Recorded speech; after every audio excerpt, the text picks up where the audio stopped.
Welcome to InfoStream, your daily current. Unsure what to listen to? Turn to us for today's headlines. Stay informed. Venezuela in turmoil after Maduro's capture. U.S. takes control following the event. Trump's proposal faces global criticism.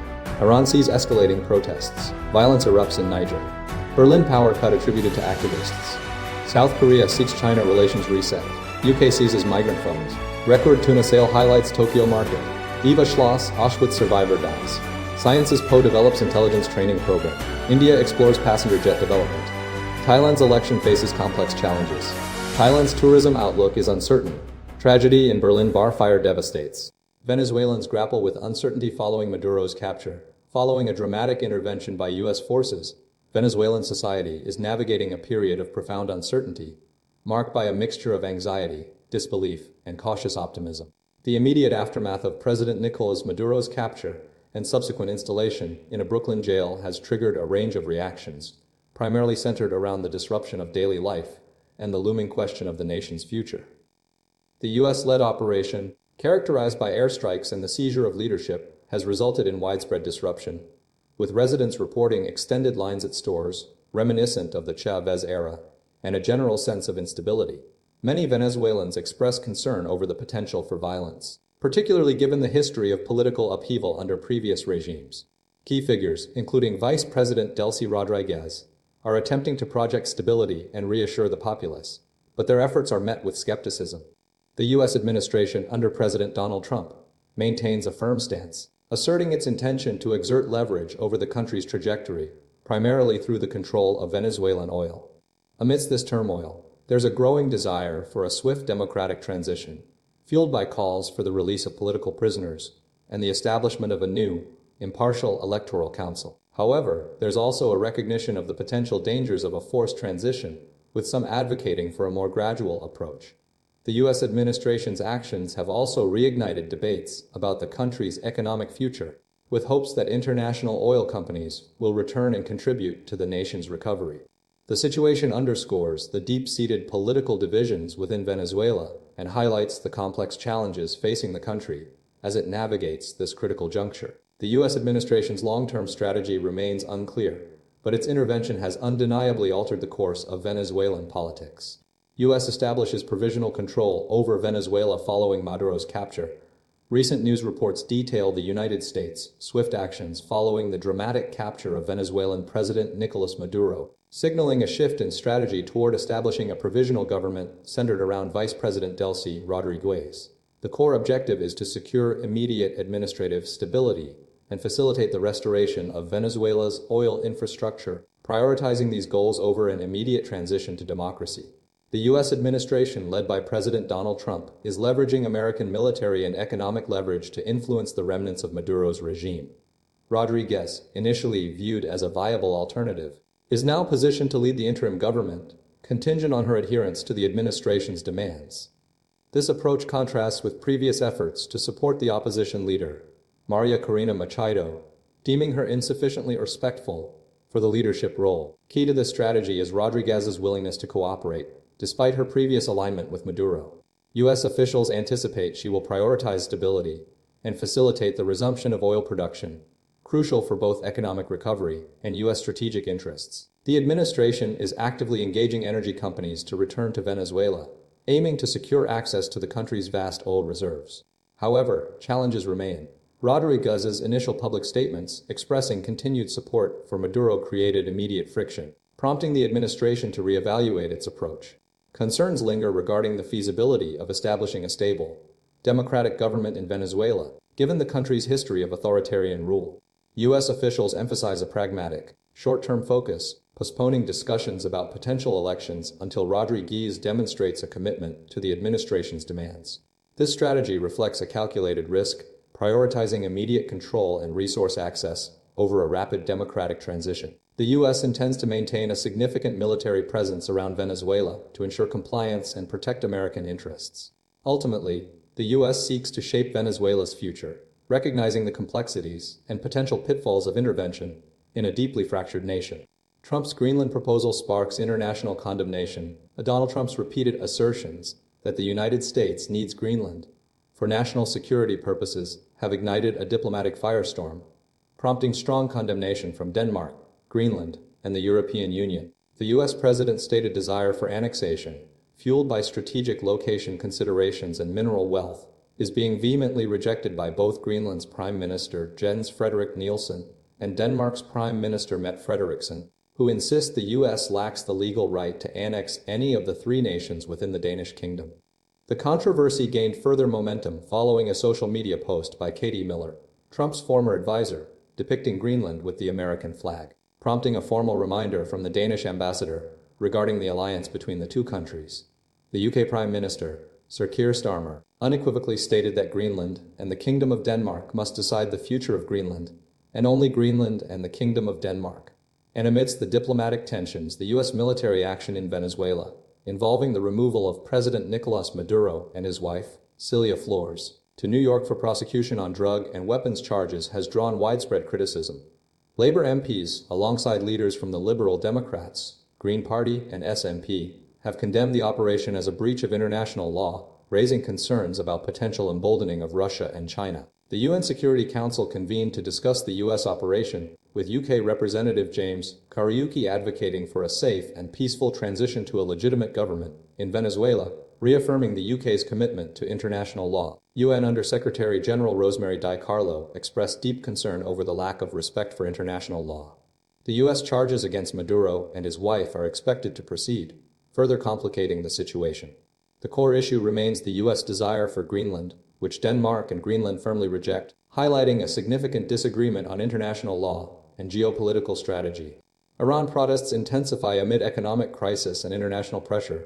Protests across Iran have escalated into their 9th day, fueled by severe economic hardship, particularly a plummeting currency and soaring inflation, prompting a renewed threat of U.S. intervention from President Trump. Demonstrations have spread to 26 of the country's 31 provinces, resulting in at least 19 protester deaths and 1 security force fatality.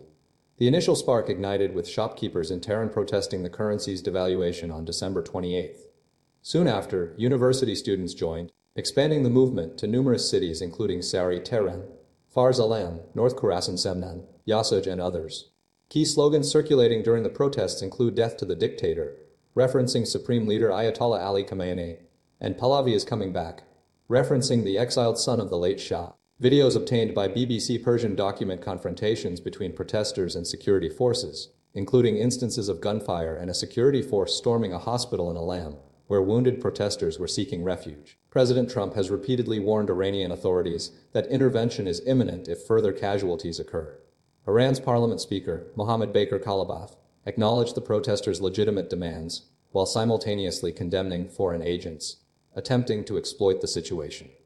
Israel, led by Prime Minister Benjamin Netanyahu, expressed solidarity with the Iranian people, further complicating the international response.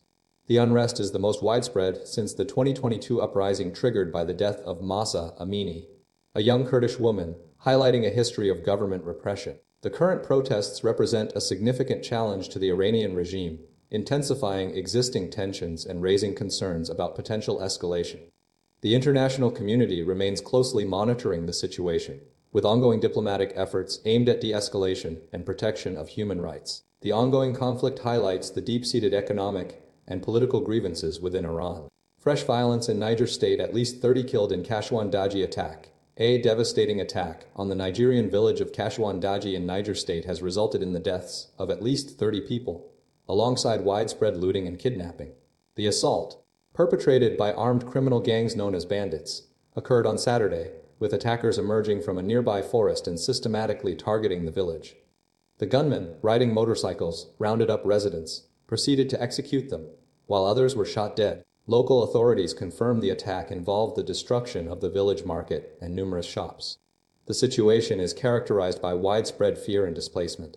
Residents are terrified, many hiding to avoid further violence, and are too afraid to communicate. An official from the Niger State Emergency Management Agency, Abdullahi Rofia, reported that villagers are in a state of panic, seeking refuge due to the immediate danger.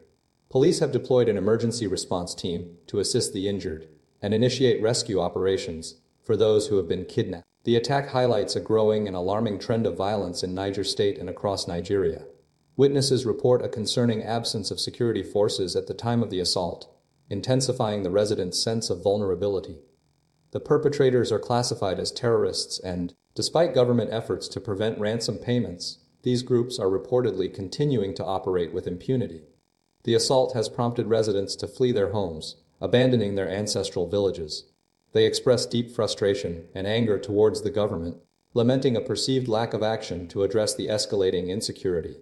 The situation underscores the urgent need for increased security measures and effective governance in the region, addressing the root causes of the banditry and providing protection for vulnerable communities. The attacks represent a significant escalation of violence and a deepening humanitarian crisis within Niger state. Berlin power cut activist group claims responsibility. A significant power outage affecting approximately 45,000 households and 200 businesses in southwest Berlin was caused by a suspected arson attack early Saturday. The incident involved the burning of cables near a power plant, resulting in widespread disruption. The Volksgruppe, a far-left activist group, has claimed responsibility, asserting the attack targeted the fossil fuel economy rather than simply cutting power. State economy minister officials confirmed the use of incendiary devices as the cause of the damage. Berlin's mayor strongly condemned the attack, accusing suspected left-wing extremists of recklessly endangering lives, particularly those in hospitals. Hospitals and care facilities responded by utilizing emergency power generators and transferring patients to unaffected locations. Some hospitals regained electricity by Sunday while others remained without power.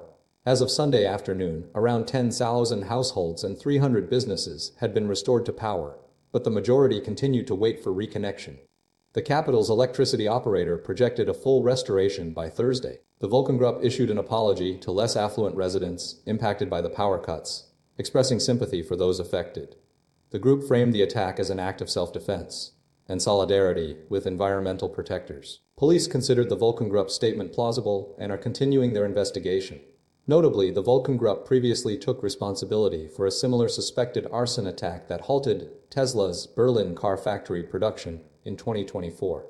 The disruption has forced the closure of several schools, scheduled to reopen after the Christmas holidays.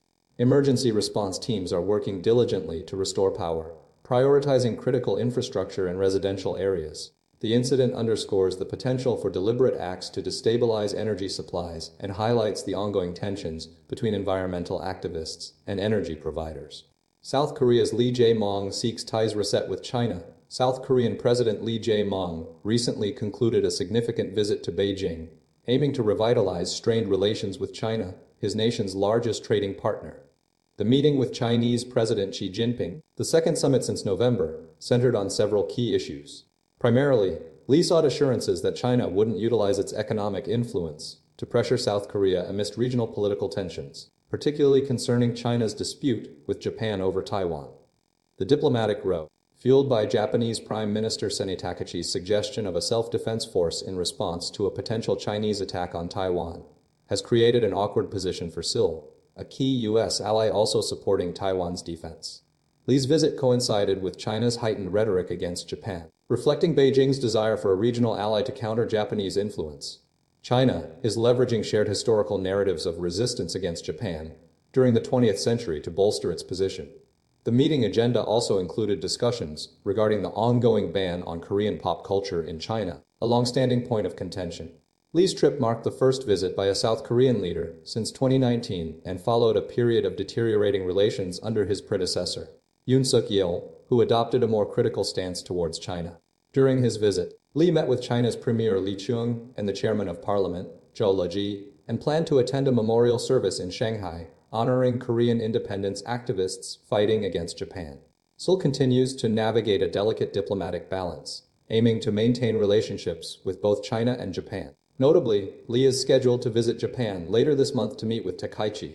Furthermore, South Korea's National Security Director Wi Sung-lak affirmed South Korea's respect for China's One China policy, acknowledging Beijing's claim to Taiwan. This strategic move highlights South Korea's attempt to manage its geopolitical relationships amidst rising regional tensions and economic interdependence.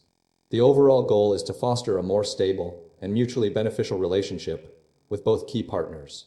UK seizes migrant phones amidst crackdown on smuggling and new legislation enabling the seizure of mobile phones from illegal migrants without arrest has been implemented by the UK government, targeting the operations of smuggling gangs, facilitating small boat crossings to the country. Beginning at the Manston Migrant Processing Center in Kent, officers will be authorized to demand the removal of coats and check mouths for SAM cards, allowing for the downloading of intelligence from seized devices.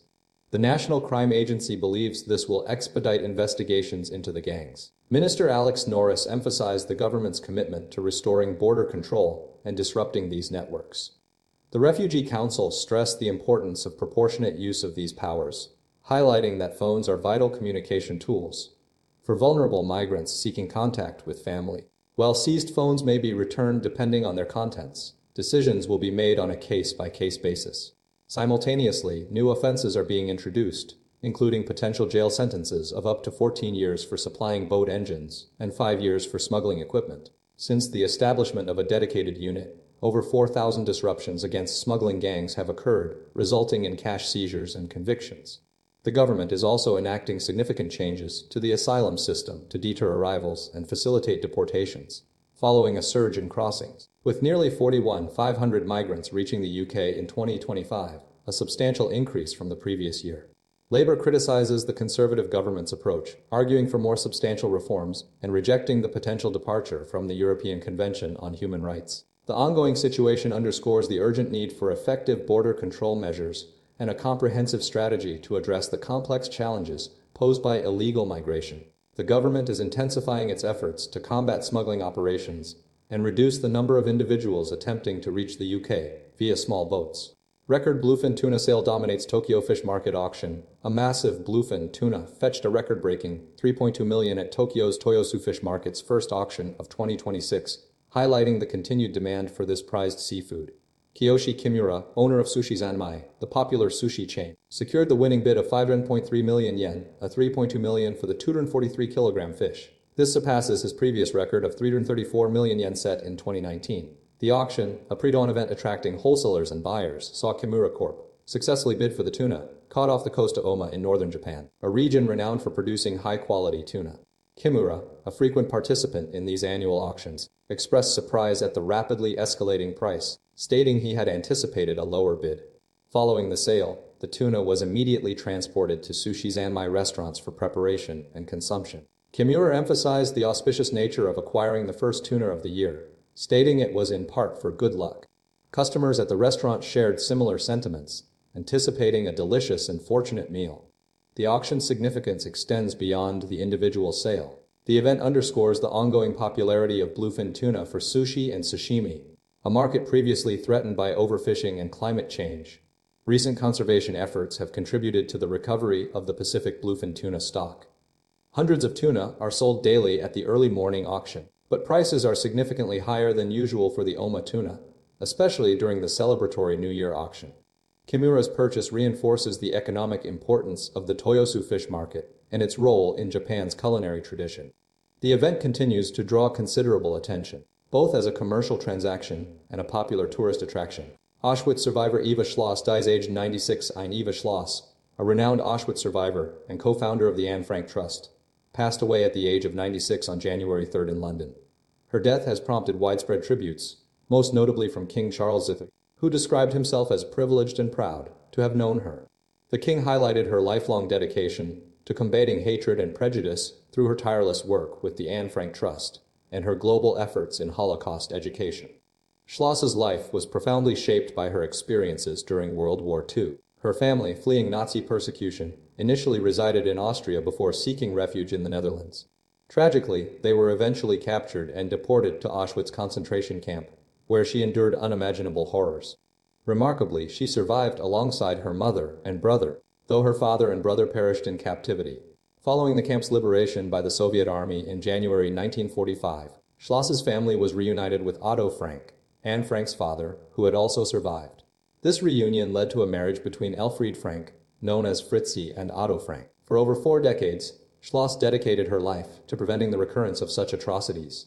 She co-founded the Anne Frank Trust UK, preserving Anne Frank's legacy and educating generations about the Holocaust. The diary, penned by Anne Frank, has sold over 30 million copies worldwide and remains a crucial educational tool. Schloss frequently traveled across Europe, particularly engaging with young people, consistently advocating for tolerance and understanding. Her message centered on the importance of resisting prejudice and fostering a more compassionate world, stating, I have worked very, very hard to change people's attitudes, emphasizing her commitment to creating a future free from hate. The family expressed deep sadness at her loss, remembering her as a remarkable woman, an Auschwitz survivor, a devoted Holocaust educator, tireless in her work for remembrance, understanding, and peace. Sciences Post-Intelligence Training Diploma, a unique academic partnership, a unique diploma program at Sciences Po Saint-Germain in Paris, developed in collaboration with the French intelligence agencies, is training a new generation of spies and security professionals. The course, known as the Diploma of Intelligence and Global Threats, attracts a diverse student body, including both typical early 20s students and active members of the French Secret Services, primarily from the DGSE, DGSI, and Trafin. Currently, 28 students are enrolled in the 120-hour course, with 6 confirmed to be active spies. The program's origins stem from a request from French authorities following the 2015 Paris attacks, aiming to bolster intelligence capabilities and provide continuous training for existing agents. The curriculum covers a broad range of topics, including financial crime, Islamic jihadism, business intelligence, political violence, and technology in spying.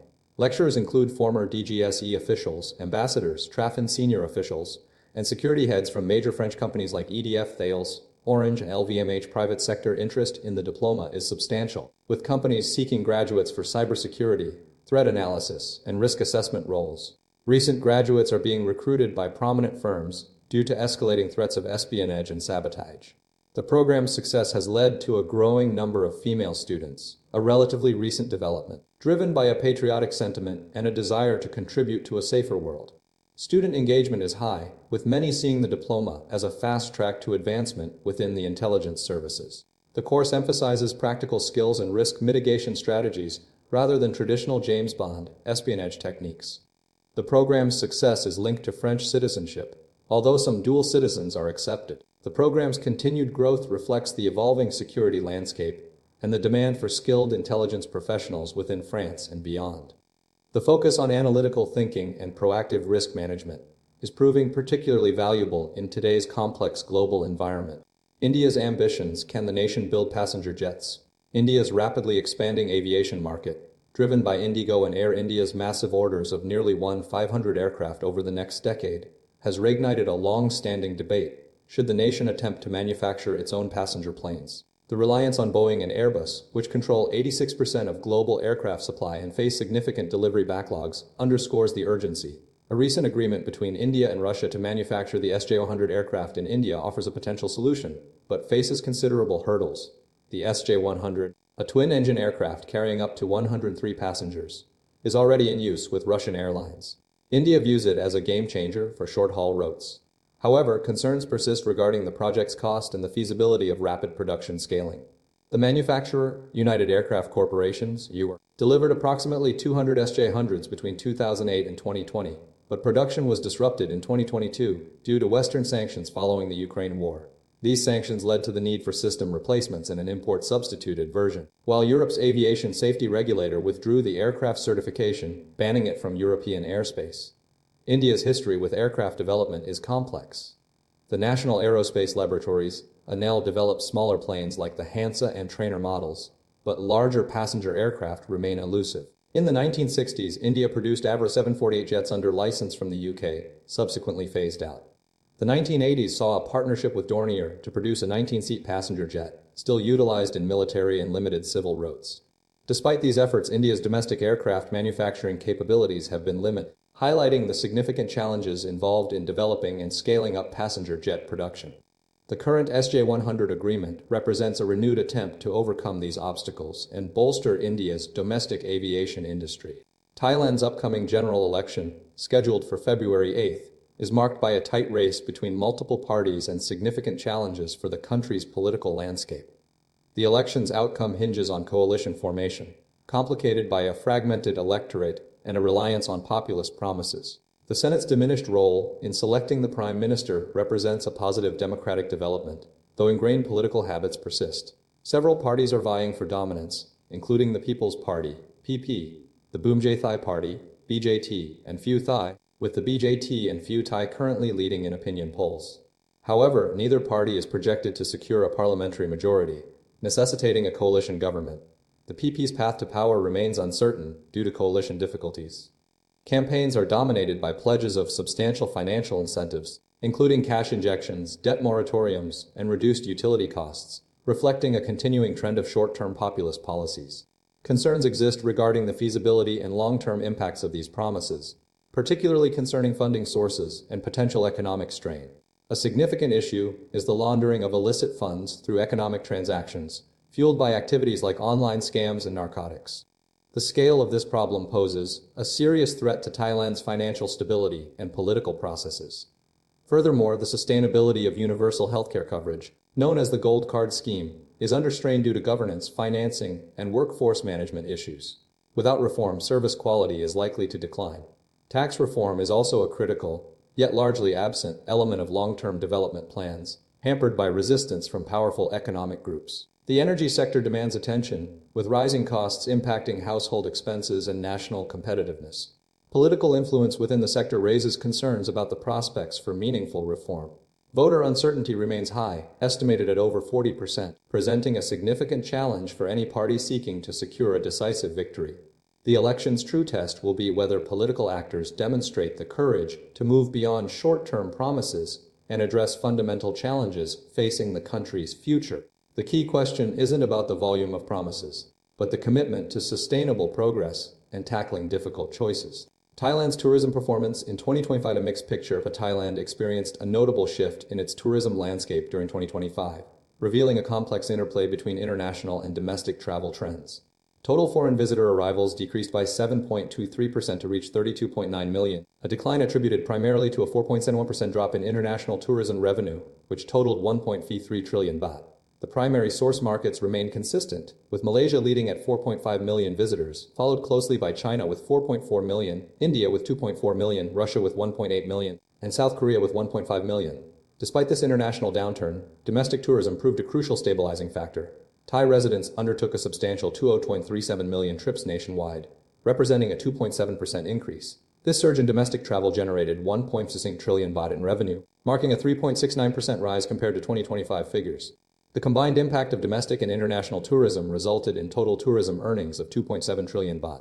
Looking ahead, the Tourism Authority of Thailand has established ambitious targets for 2026. The agency is aiming for 36.7 million foreign arrivals and 2.15 million domestic trips, projecting overall tourism revenue of 2.78 trillion baht, representing a 7% growth. This strategic plan focuses on boosting travel frequency and encouraging increased spending across the tourism sector. The agency's vision is to solidify Thailand's position as a premier global destination, leveraging both its established markets and exploring new avenues for tourism development. The data highlights the importance of diversifying tourism strategies to mitigate reliance on single-source markets and capitalize on the growing domestic tourism market. The Crans-Montana Bar fire, a tragedy unfolding a devastating fire at the Le Constellation Bar in Crans-Montana, Switzerland, has resulted in the deaths of at least 40 people, primarily teenagers, with 119 injured. The fire, which occurred during New Year's Day celebrations, is believed to have been sparked by sparklers used on champagne bottles carried too close to the ceiling, a finding of a preliminary investigation. The bar, popular with a younger crowd due to the 16-year-old drinking age, was packed with individuals from 7 countries: Switzerland, Italy, Romania, Belgium, France, Portugal, and the UK, aged between 14 and 39. Police have now identified all 40 victims, with the youngest being a 14-year-old Swiss girl and 9 others under 18. Among the deceased, a 16-year-old Arthur Brodard, whose mother, Letitia Brodard Cedar, posted a poignant tribute online, stating he has left to party in paradise. The identification process is hampered by the severity of the burns sustained by many victims, leading to a slow pace due to the difficulty in recognizing individuals. The French couple, Jacques and Jessica Moretti, who own the bar, are under investigation for manslaughter, bodily harm, and arson by negligence. Investigators are examining the acoustic foam used in the bar's ceiling, questioning whether it met safety standards and contributed to the rapid spread of the fire.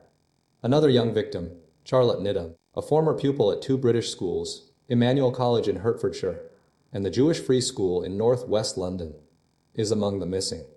Authorities are continuing to seek information regarding her whereabouts. A national day of mourning has been declared in Switzerland, reflecting the scale of the tragedy. The investigation is focusing on several key areas, including the use of sparklers, the bar's capacity, fire safety measures, and the number of people inside. The French ambassador to Switzerland, John Lorenzo Cornado, noted the slow pace of identification due to the extensive burns suffered by the victims. The community is grappling with immense grief and the search for answers amidst the devastating loss. Authorities are working to provide support to the families and offer assistance to the injured.